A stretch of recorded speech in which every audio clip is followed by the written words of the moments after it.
Test বিশ্বাস করুন যখন আজকে শুধু এমনিই বেগুন ভাজা হচ্ছে এই জন্যই বেবিদের মতো রোল করে খেয়ে নিচ্ছি আজকে।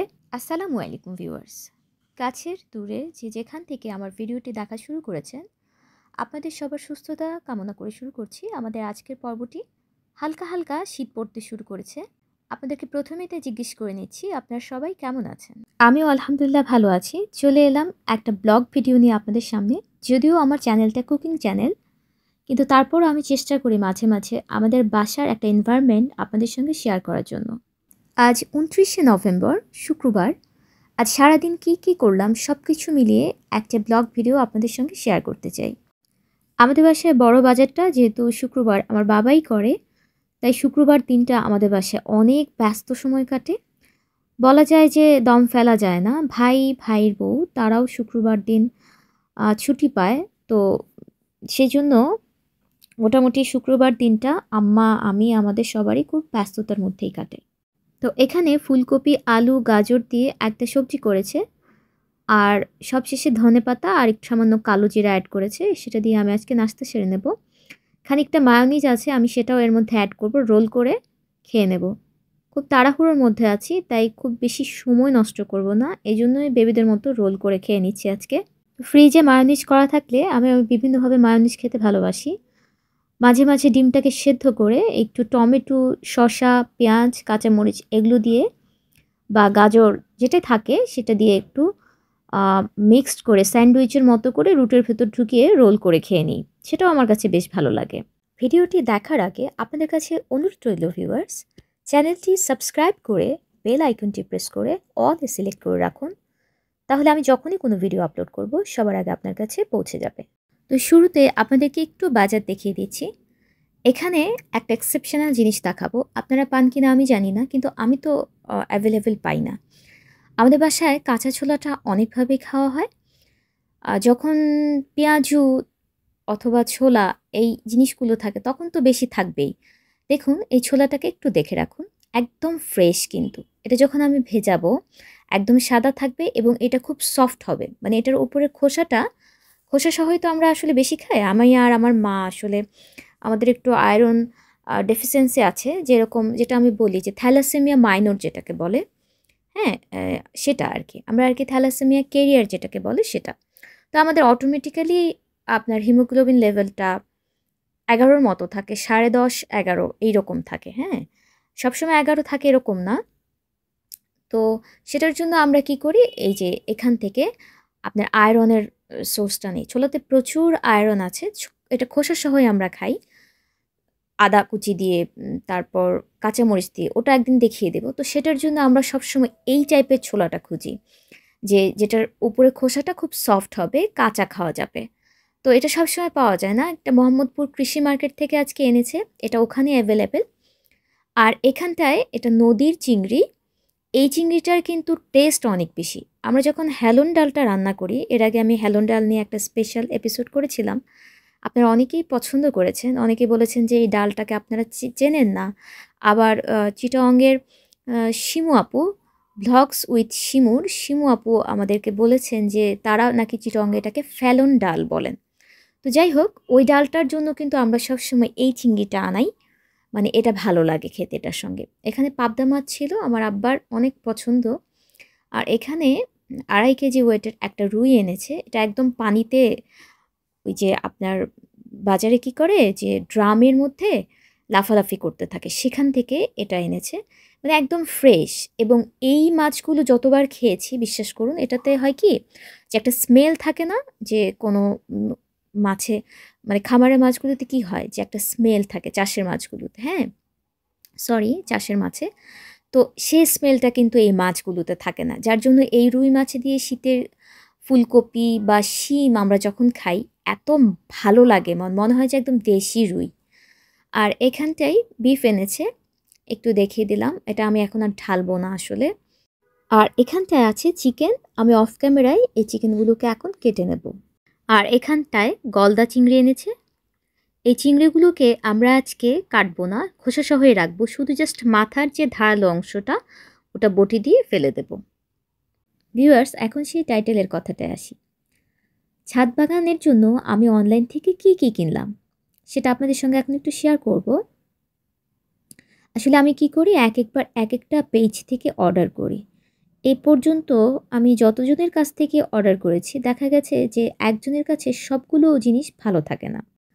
যেমন কেউ হয়তো মাটিটা ভালো দেয় কিন্তু তার কাছে অন্যান্য প্রোডাক্ট সার বা কীটনাশক সব অ্যাভেলেবেল নেই। আবার কেউ হয়তো আপনার সার কীটনাশক ভালো দিচ্ছে, তার কাছে আবার সে বলছে এটা রেডিমিক্স মাটি কিংবা এটা ভার্মি কম্পোস্ট, কিন্তু আসলে তা না। গতবার আমি একদম ভালো রকমের একটা ছ্যাঁকা খেয়েছি। ভার্মি কম্পোস্ট আনিয়েছিলাম, তো ভার্মি কম্পোস্টের জায়গায় সে ৩টা জিনিস আনিয়েছিলাম। ৩টা জিনিসই সে একটা জিনিসকে একটু এদিক সেদিক করে সে ৩টা জিনিস নামে বিক্রি করেছে। আমি তার কাছে চেয়েছিলাম ভার্মি কম্পোস্ট, তারপর গোবর সার যেটা অনেক দিনের পুরনো পচানো গোবর সার, আর চেয়েছিলাম মাটি। ৩টা জিনিসই কিন্তু একই। কোনোটাতে সে একটু নারকেলের ছোবাটা বেশি দিয়েছে, হ্যাঁ, যেটাকে কোকোপিট বলে, ওটা একটু বেশি দিয়েছে। কিন্তু আমরা যারা এক্সপার্ট আমরা কিন্তু ধরে দেখলেই বুঝতে পারি যে এটার ভেতর আসলে কি আছে। তা এখন একটা প্রোডাক্ট আনিয়ে ফেলার পর অনেক সময় ডেলিভারি চার্জ দিয়ে দিলে প্রোডাক্টটা ফেরত নেয়, কিন্তু আসলে ওই একটা হ্যাপায় রয়ে যায়। আপনি যে আরেকটা জায়গায় যাবেন সেখান থেকে যে আপনি একটা ভালো জিনিস পাবেন সেই নিশ্চয়তা আপনাকে কে দেবে।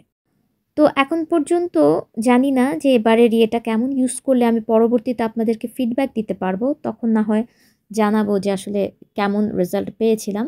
তো আপনাদের সঙ্গে কথা বলতে বলতে আমি কিন্তু ভার্মি কম্পোস্টটা অলরেডি দেখিয়ে দিয়েছি, কালো কালো যেটা।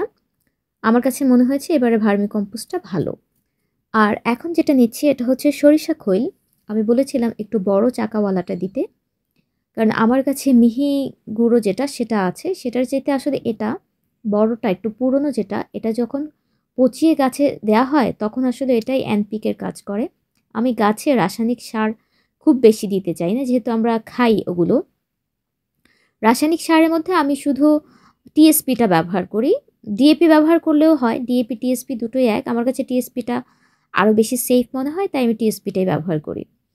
আর এই যে 1 কেজি পরিমাণ সরিষা খৈলা নিয়েছি, এটাকে পরবর্তীতে পচিয়ে গাছে ব্যবহার করব। সরাসরিও দেওয়া যায়, সেটা আরেকদিন শেয়ার করব। এখানে লবণ আনিয়েছি গাছের জন্য। লবণ নয়, আসলে দুষ্টুমি করছিলাম।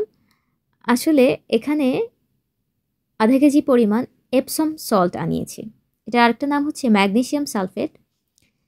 ছোট চারাকে হেলদি রাখতে, বিশেষ করে পরিবেশের সঙ্গে খাপ খাইয়ে টিকিয়ে রাখতে এটা খুব ভালো ভূমিকা রাখে। আপনি যদি 1 লিটার পানিতে 5 গ্রামের মতো বা 1 চা চামচের মতো এপসম সল্ট ব্যবহার করেন, তাহলে দেখবেন যে ওটা আপনি গাছে গোড়ায় দিতে পারেন, স্প্রে করতে পারেন। হ্যাঁ, তাহলে আপনি দেখবেন যে আপনার ওই চারা গাছটা পরিবেশের সঙ্গে খুব সুন্দরভাবে অ্যাডজাস্ট করে যাচ্ছে, ও সহজে মারা যাচ্ছে না। আর তাছাড়া আপনি যদি এই এপসম সল্টের মধ্যে আপনার বীজকে, যেই বীজটা থেকে আপনি চারা করতে চান, সেই বীজটা যে সময়টুকু পর্যন্ত আপনি ভিজিয়ে রাখলে বীজের অঙ্কুরোদ্গম হতে সুবিধা হয়, ওই সময়টুকু পর্যন্ত এই এপসম সল্টের পানিতেই ভিজিয়ে রাখেন, তাহলে কিন্তু চারা সুস্থ সবল চারা বের হবে এবং চারা অঙ্কুরোদ্গমনের হারও বেশি হবে। এখানটায় আমি যে মাটির প্রয়োজন ছিল সেই মাটিটা একটু দেখিয়ে দিচ্ছি। আমার কাছে মনে হয়েছে আসলে মাটিটা খুব বেশি ভালো মাটি পড়েনি, মানে যে দোআঁশ মাটি সেটা দোআঁশ মাটি হয়নি। এটা মাটির নিচের স্তরের যে মাটিটা, কাদা কাদা মাটিটা অথবা পুকুরের একদম পাড়ের যে মাটিগুলো হয় সেই মাটিটা পুকুরের একটু গভীরের তলায় আর কি, পুকুরের যে তলায় যে মাটিটা থাকে গভীরে, সেই কাদা কাদা যুক্ত মাটিটা আমার কাছে মনে হয়েছে। ওটার সঙ্গেই একটু আপনার গোবর আর কিছু জৈব কোনো কিছু মিশিয়ে টিশিয়ে একটু কালো রং বানিয়েছে, এটাই। কিন্তু মূলত দোআঁশ মাটি হলে সব ধরনের চারা গাছের জন্য ভালো, সেটা কিন্তু আমি ওদের কাছ থেকে পাইনি।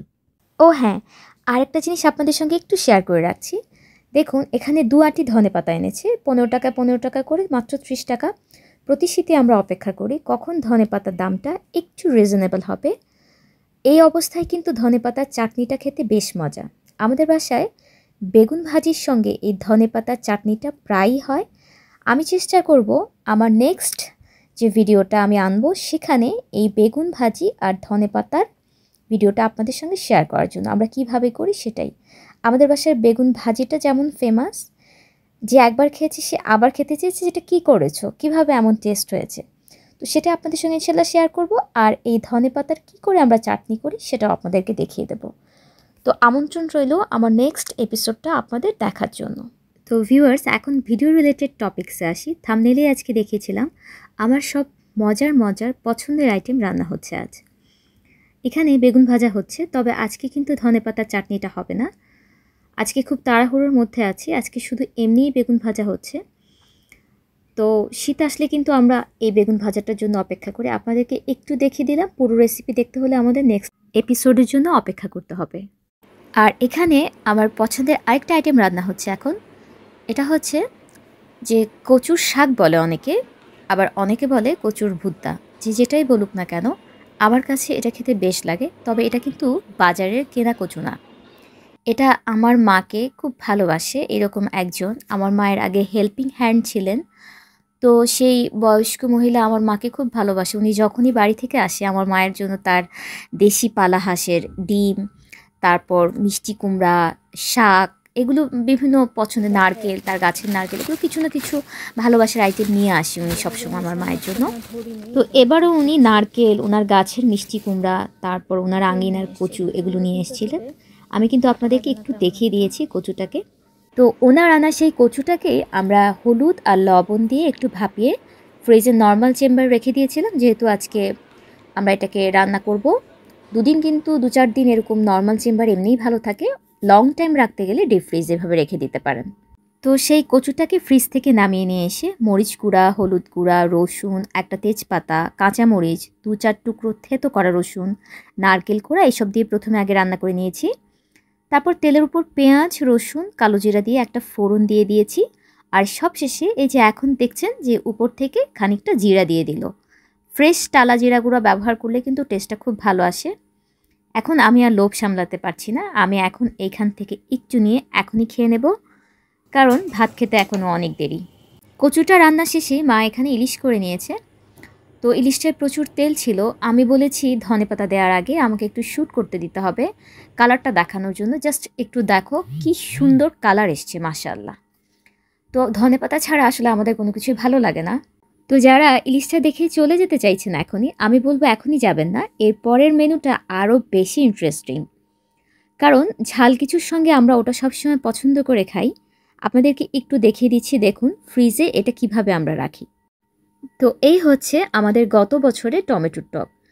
দেশি টমেটো যেটাতে অনেক বেশি পরিমাণ টক হয়, সেই স্পেশাল টমেটোটার আমরা একটা বিশেষ প্রসেসে টক করে এরকম ফ্রিজিং করে বড় বড় বোতলে করে অনেকগুলো রেখে দেই। দেখুন গত বছরের টমেটোর টকটা কিন্তু ফ্রিজে আমাদের এখনও আছে। আমরা এভাবে বিশেষ প্রসেসে দেশি টমেটো সেটা টক করে বিশেষ প্রসেসে এভাবে বোতল করে রেখে দিই। বিশ্বাস করুন, যেই রকম একদম তাজা টমেটো টক করলে যেরকম টেস্ট থাকবে হুবহু আপনি সেই টেস্ট পাবেন। তবে ইনশাল্লাহ এটা রেসিপি জানতে হলে আসছে শীত, আর মাসখানেক পরে এই টমেটোটা পাওয়া যাবে, দেশি টমেটোটা। তবে সবগুলো দেশি টমেটো কিন্তু টক হয় না, আমি দেখিয়ে দেবো কোন টমেটোগুলো টক হয়। তো কারা কারা এরকম টক খান আমাকে একটু কমেন্ট করে জানালে আমি অনেক খুশি হব। তো এইটা কিন্তু আমরা যখন ঝাল আইটেম, গরুর মাংস, মুরগির মাংস বা কোনো ঝাল আইটেম মাঝে মাঝে স্পেশাল হয় না কিছু করতে, তখন আমরা এটা ফ্রিজ থেকে বের করি, ডিফ্রস্ট করে এখান থেকে খানিকটা নিয়ে পানি অ্যাড করে তারপরে আমরা একটা বিশেষ প্রসেসে রান্না করে নিই।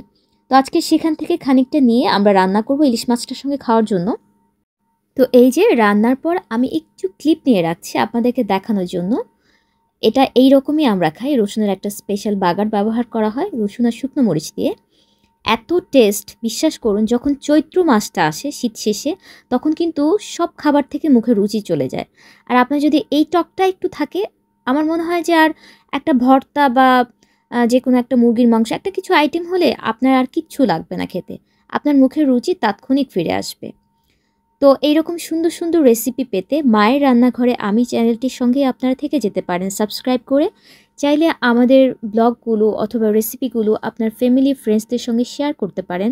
আর অবশ্যই আমাকে একটা লাইক দেবেন, কারণ আপনাদের একটা লাইক, বিশ্বাস করুন, নতুন আরেকটা ভিডিওর সামনে আনতে আমাকে অনেক বেশি উৎসাহিত করে।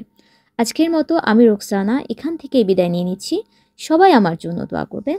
আল্লাহ হাফেজ।